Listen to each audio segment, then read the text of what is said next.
नमस्कार, आप देख रहे हैं न्यूज नेशन में हूं पिनास त्यागी। और जिस तरह से बंगाल में 2021 के विधानसभा चुनाव को लेकर गहमा गहमी है, जिस तरह से वहां पर सियासी हिंसा, पॉलिटिकल किलिंग जो है वो अपने चरम पर है और कानून व्यवस्था चरमरा रही है, राज्यपाल और मुख्यमंत्री में एक सियासी जंग सी छिड़ी हुई है। इस सब के बीच में बवाल मचा हुआ है कि आखिर ये पॉलिटिकल किलिंग्स कब तक होती रहेंगी। कूच बिहार में अपने कार्यकर्ता की हत्या का विरोध कर रही है बीजेपी और 12 घंटे का उन्होंने आह्वान किया है अपने इस प्रदर्शन का।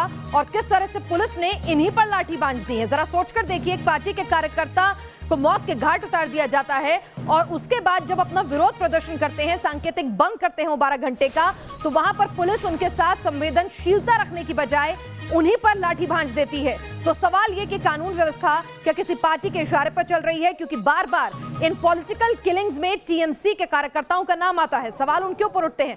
राज्यपाल जो हैं वो भी कह देते हैं कि बंगाल में ऐसा लग रहा है कि कुछ कार्यकर्ता जो हैं, कुछ अधिकारी जो हैं, माफ कीजिएगा, वो पॉलिटिकल पार्टीज के कार्यकर्ताओं की तरह से बिहेव कर रहे हैं और वो पॉलिटिकल किलिंग्स ये बर्दाश्त नहीं करेंगे कि राजनीतिक हिंसा जो है वो बंगाल में यूं होती रही।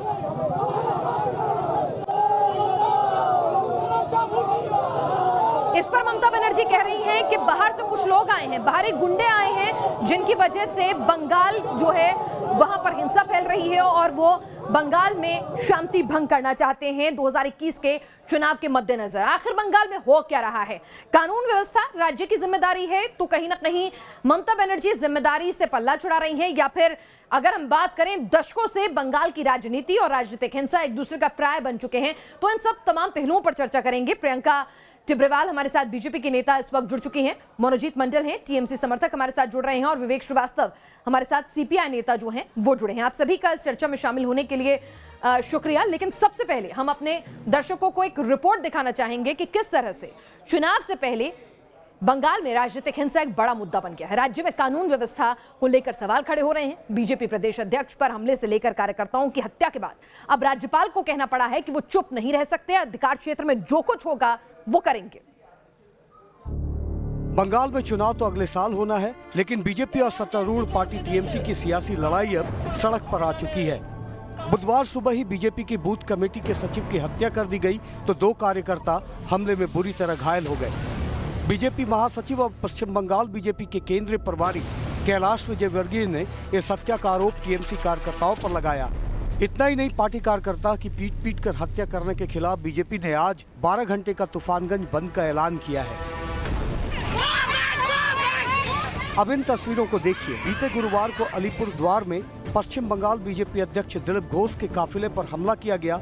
इस हमले के बाद पश्चिम बंगाल का सियासी माहौल और गर्मा गया है।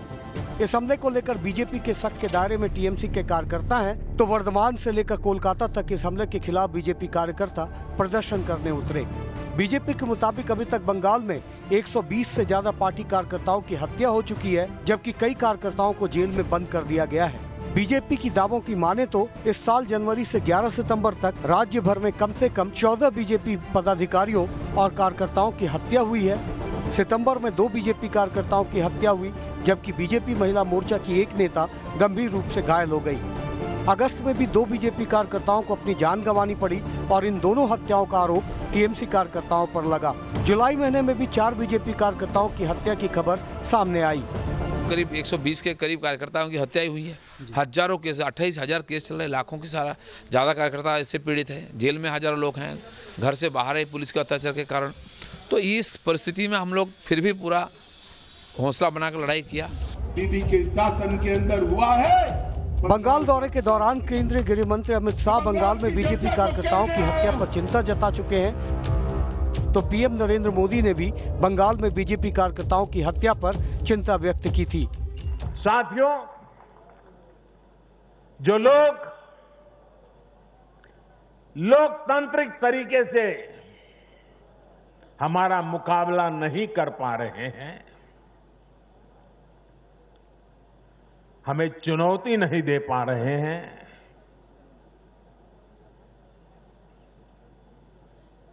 ऐसे कुछ लोगों ने रास्ता अपनाया है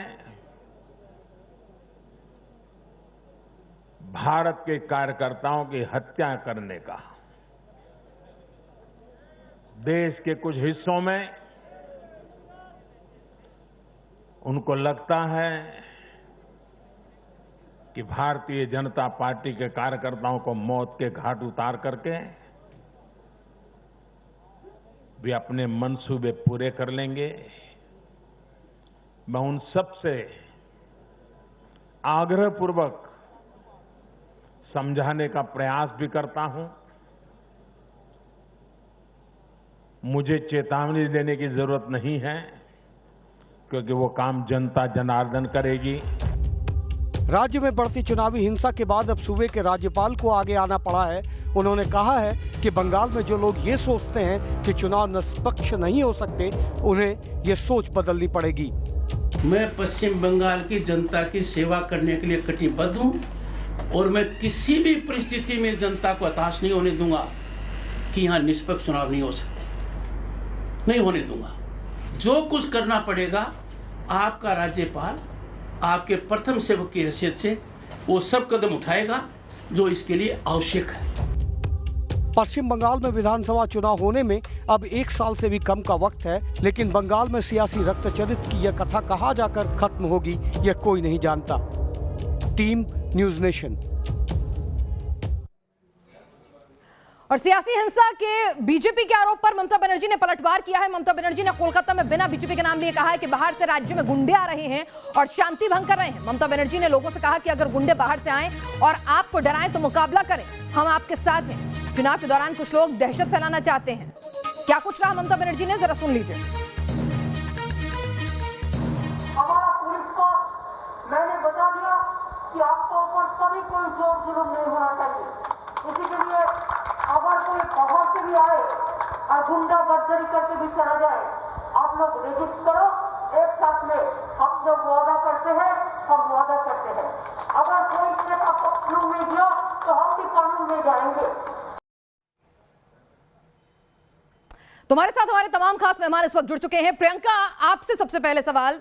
ममता बनर्जी कह रही हैं बाहर से कुछ लोग आकर यहां माहौल खराब करना चाहते हैं और पुलिस को उनसे निपटना चाहिए। बाहर से कौन आ रहा है पश्चिम बंगाल में, कौन है बाहरी? जी, ये प्रश्न तो ममता बनर्जी से होना चाहिए कि वह बताएं कि बाहर से कौन आ रहा है, क्योंकि देखिए मैं फिर कहूंगी लॉ एंड ऑर्डर तो स्टेट सब्जेक्ट होता है। अगर एक स्टेट में दूसरी जगह से लोग आ रहे हैं तो आप पकड़ के दिखाइए, साबित करिए, मगर आपके पास ऐसा कुछ है ही नहीं जो आप साबित कर पाए। मुझे एक बात बताइए, ममता बनर्जी ने तो आज मुंह खोला है, आज कह रही है बाहर से कोई आ रहा, मगर ये खून का सिलसिला तो पिछले 5 सालों से चल रहा है। ये जो इतनी हत्याएं हुई है पिछले 5 सालों में, कौन आया, किसने मारा?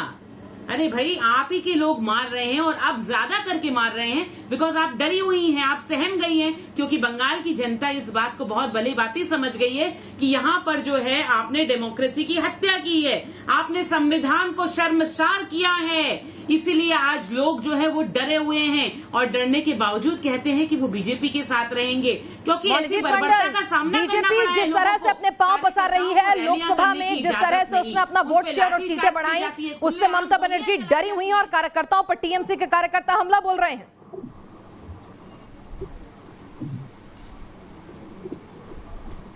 जैसे कि जो परसों हुआ, इसे आप पॉलिटिकल क्लीनिंग मानते हो? दोनों क्लब के बीच में झगड़ा हो जाती है जब काली पूजा का विसर्जन आता है और ये झगड़ा होने के दोनों तरफ के लोग घायल होते हैं, आपको ये पॉलिटिकल मामला मानते हो? एनसीआरबी के आंकड़े हैं 2018 के, उसके बाद से नए फ्रेश आंकड़े नहीं आए हैं। अगर देश में कभी किसी स्टेट में पॉलिटिकल किलिंग हुई है सबसे ज्यादा तो वो पश्चिम बंगाल है, मनोजीत मंडल जी।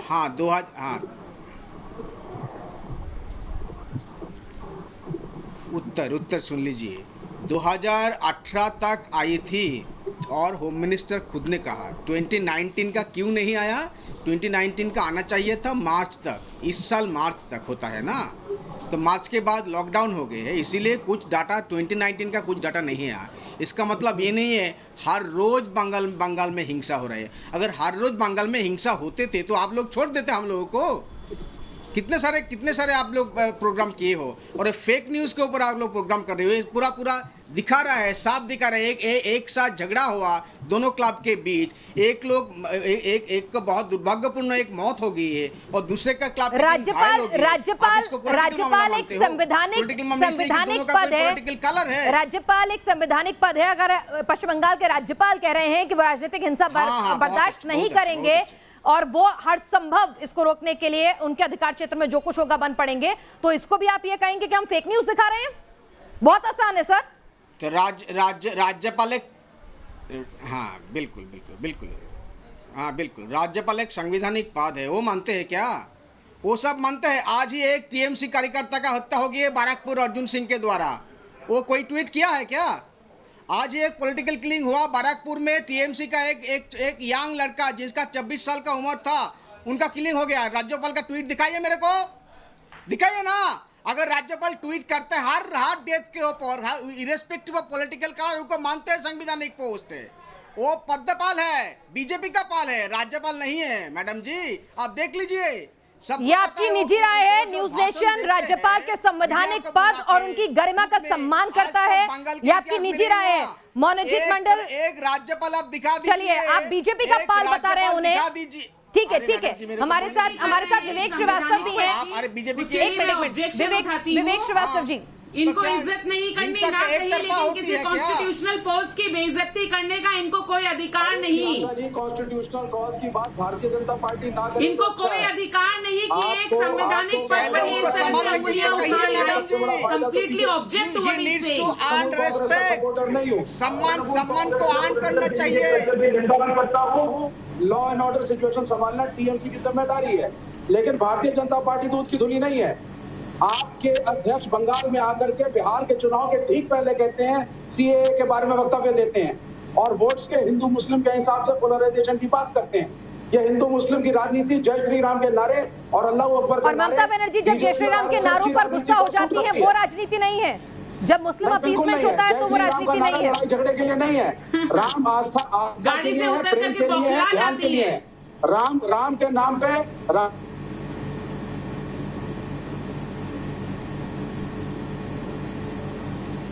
अरे भाई, राम से रावण डरे, हम राम भक्त हैं, हम क्यों डरे? पहली बात है तो जिन रावणों को डर लग रहा है राम के नाम से, वो अपने कान बंद कर लें। हम तो लेंगे राम का नाम, आप लोग के दिखाएं। राम के नाम पे वोट पहली बात ये।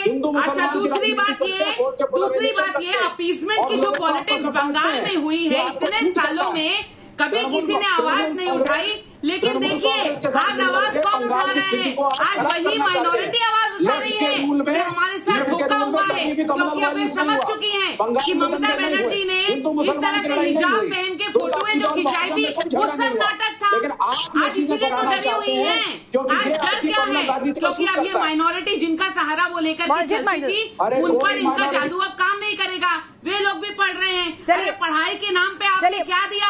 मदरसा दिखाती है उनको, क्यों उनके लिए स्कूल कॉलेजेस नहीं? क्या आपके मंत्रियों को बच्चे मदरसा में जाते हैं? नहीं, उनके लिए स्कूल और कॉलेजेस। ठीक है, आपके एक राजनीतिक पार्टी के तौर पर आरोप हो सकते हैं प्रियंका। मनोजीत मंडल भी हमारे साथ हैं, टीएमसी से समर्थक है, उनके पॉलिटिकल एनालिसिस है। मनोजीत जी, जरा ये समझा दीजिए कि क्या लॉ एंड ऑर्डर मेंटेन करना, चाहे वो फिर टीएमसी के कार्यकर्ता की हत्या हो, लेफ्ट के कार्यकर्ता की हत्या हो या बीजेपी के कार्यकर्ता की हत्या हो, किसी की भी हत्या हो, तो लॉ एंड ऑर्डर मेंटेन करना क्या स्टेट की रिस्पॉन्सिबिलिटी नहीं है और उसमें वो विफल नहीं हो रही हैं, फिर चाहे वो अपने कार्यकर्ता मारे जा रहे हो अपनी पार्टी के या किसी दूसरी के?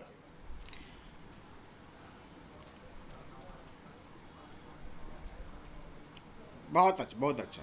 तो बेंगलोर में जब राइट हुआ था तो आप लोग प्रश्न पूछे थे क्या? इतने लोग एक साथ मर गए एक जगह, इतना लोगों का साथ राइट हुआ। दिल्ली में जब राइट हुआ 55 लोगों का मौत हो गई। हमने पूछा था कि लॉ एंड ऑर्डर का सिचुएशन, यानी सवाल पूछना छोड़ दे, हमने पूछा था सर, हमने तब भी पूछा था। क्लब के बीच में झगड़ा हो, भाई ठीक है ना? नहीं, अरे मेरे को बात करने दीजिए। आप ये कह रहे हैं कि दिल्ली में क्यों नहीं पूछा, आपने उत्तर प्रदेश में क्यों नहीं पूछा? आप क्यों आप बीच में आ रहे हो? नहीं, मैं आपसे पूछ रही हूँ, मेरा सवाल ये है कि एक स्टेट की लॉ एंड ऑर्डर, मैंने आपसे क्या पूछा? क्योंकि आपने हमसे सवाल पूछा। आपको उत्तर सुनना, मैं तो उत्तर दे रहा हूँ।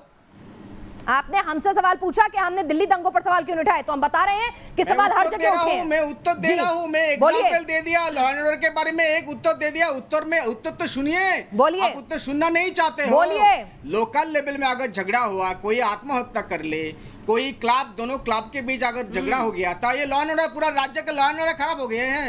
इसी तरह तो अगर लॉ एंड ऑर्डर यहाँ खराब हुआ तो हर स्टेट में खराब हुआ। जहाँ रेप होते, हत्यास हुआ, यूपी में जहाँ झगड़ा होते वहाँ खराब हुआ, बेंगलुरु में खराब हुआ, गुजरात में खराब हुआ, हर जगह में खराब हुआ। अब ये मानते हैं इस तरह अरे सुनो ना, इस तरह का राज्य चलते हैं, इस तरह से देश चलते हैं क्या? हर जगह घटना घटते। कोई आइडियल स्टेट है इस देश में? एक दिखा दीजिए एक आइडियल स्टेट है जिसको हम आदर्श मान के चले। एक राज्यों को दिखा दीजिए जहाँ पर झगड़ा नहीं होते, जहाँ पर खून खराबी नहीं होते। तो सबसे ज्यादा पॉलिटिकल किलिंग पश्चिम बंगाल, चलिए ठीक है, और इतना खराब हो गया 5 सालों से, तो क्या कर रहे हैं? सुनिए ना, वहाँ पर सेंटर में जो होम मिनिस्टर बैठे, लगा दीजिए 350। अगर दिल्ली में सबसे ज्यादा रेप के मामले सामने आते हैं तो रेप कैपिटल दिल्ली को बोला गया था कि नहीं बोला गया? तो लगा दीजिए। अगर पॉलिटिकल किलिंग सबसे ज्यादा पश्चिम बंगाल में आ रही है तो सवाल तो उठेगा ना सर। क्या हुआ? पॉलिटिकल किलिंग ऑर्डर नहीं है, ये बात सच है कि नहीं है? कहाँ पॉलिटिकल किलिंग आ गई है? दिखाइए पॉलिटिकल किलिंग कहाँ आ गई है? दिखाइए पॉलिटिकल किलिंग कैसे आप कहते हो, किसको कहते हो? एनसीआरबी के आंकड़ों को कहते हैं, मेरे अपने आंकड़े नहीं है सर। उनको पता है क्या पॉलिटिकल किलिंग क्या होता है? 55,000 लोगों को मारा है, उनको पता है क्या पॉलिटिकल किलिंग है? जिसे कहते हैं टारगेटेड किलिंग। अरे दोनों क्लब में झगड़ा होता है, दोनों के बीच में झगड़ा हो जाता है, आप पॉलिटिकल किलिंग बना देते हो। पार्टी के लोगों सब पॉलिटिकल किलिंग है। कोई कोरोना में डेथ हो गया तो पॉलिटिकल किलिंग बना देते हो। तो आप किसे अरेस्ट करेंगे ये बताइए? कोई डिजीज में मर जाते हैं, आपको पॉलिटिकल किलिंग बना देते हो। चलिए यहाँ आप सभी लोगों की अपनी अपनी राय है, लेकिन यहाँ समझना होगा कि लॉ एंड ऑर्डर जो है वो स्टेट की जिम्मेदारी है। चुनाव चरम पर आते हैं तो उसके बाद समझ में आता है कि आरोप प्रत्यारोप और प्रदर्शनों का दौर जो है चल निकलता है, लेकिन कहीं ना कहीं इंसानी जान जा रही है, फिर वो चाहे टीएमसी के कार्यकर्ता की जाए या बीजेपी की या लेफ्ट की या कांग्रेस की। और इसको मेंटेन करना जो भी सरकार है उसकी जिम्मेदारी होती है, ये उनका फर्ज होता है। आप हमारे साथ इस चर्चा में जुड़े, आपका बहुत बहुत शुक्रिया।